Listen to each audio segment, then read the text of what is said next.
Information from the old AntonioMargheriti.com. This passage is from Eduardo Margheriti regarding the 1979 film Killer Fish. Antonio was contacted once again by Carlo Ponti for this large Franco-American production in association with Lord Lou Grade, Killer Fish for Lurking on the Bottom, an action movie with a horror background intended for the US television market and the cinema market for the rest of the world. Forecasting only television exploitation, the American producers had wanted an actor with strong appeal for the audience, and the choice fell on Lee Majors, who was very famous at the time for the successful TV series $6 Million Man, $6 Million Man, or The Bionic Man. Filming was carried out entirely in Brazil in Angra dos Reis, a pleasant seaside resort near the beach, with a very modern hotel structure and an artificial basin nearby. The film was shot almost entirely in live environments, while the dam was built by the set designer Francesco Bronzi. The cast was very rich and all-American. In addition to Lee Majors, there was James Franciscus, another name wanted by American television as the protagonist of another successful TV series, Karen Black, strongly wanted by Antonio, with whom she had just filmed the rip-off Counter-Robbery, and then two beautiful women, Marisa Berenson and Margot Hemingway. Both very unlucky. Marisa Berenson suffered a serious car accident during the filming of the film and risked being disfigured, and Margot Hemingway, who tragically took his own life a few years later. In addition to these big names in cinema and television, there were other excellent actors, even if less well known internationally: Gary Collins, or the football star Dan Pastorini, up to the extraordinary character actor Roy Brocksmith.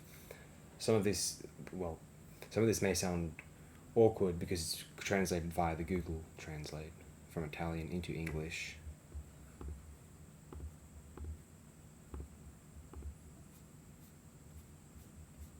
A small part of the filming is carried out in Italy, such as the filming of the initial theft, filmed in the structure of the gasometer in Rome, and part of the underwater filming in Lake Bracciano, in addition to all the complex tricks that the film was full of: the front projection of the stunt doubles crossing the mine amidst gigantic explosions during the theft, the model of the boat in the throes of a storm, the collapse of the dam with the huge mass of water that comes out, the accident of the small private plane that crashes in the middle of the jungle, or the attacks of the voracious killer fish, created using archived material for some scenes, and for others a few hundred stuffed piranhas purchased in Brazil, and which, tied to very thin nylon threads, were made to fly between two full transparent plastic tanks of water, and with reconstructions of the seabed.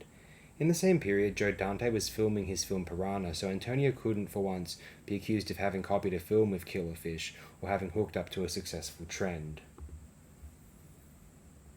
And I'll just read this also from Eduardo Margheriti.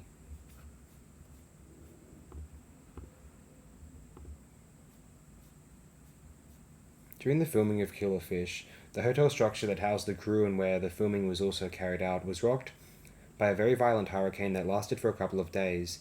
Antonio took the opportunity to immediately change the script by adding the hurricane in the film too, and shot some incredible material where the fury of the elements makes the tables and umbrellas of the swimming pool fly, destroys the trees and the roofs of the bungalows with a wind of over 200 kilometers per hour. All footage of the hurricane was done live, safely inside the hotel.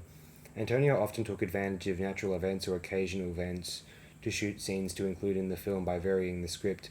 For example, during Tornado in the Philippines, there was a big fire in one of the rainforests where we were shooting, and with the whole crew ran to shoot extraordinary pieces of soldiers crossing a jungle devastated by napalm, or on the Commander, a typhoon that crossed the area where we were shooting, and even there Antonio did not miss the opportunity to shoot a sequence while the wind swept away the treetops. We'll close it here at 4 minutes and a bit. Thanks again, everyone. Appreciate it very immensely. Killer Fish, quite a fun film. You don't think it's going to become this piranha horror flick, natural horror creature feature, but you're very happy it winds up that. There isn't too many of them. And especially with this great Italo horror, Euro sheen, 70s. One of the last of them, this is 79, I suppose. Thanks again, everyone. Appreciate it very immensely. And if it wasn't trying to knock off Piranha, it had the same idea as Piranha. Knock off Jaws,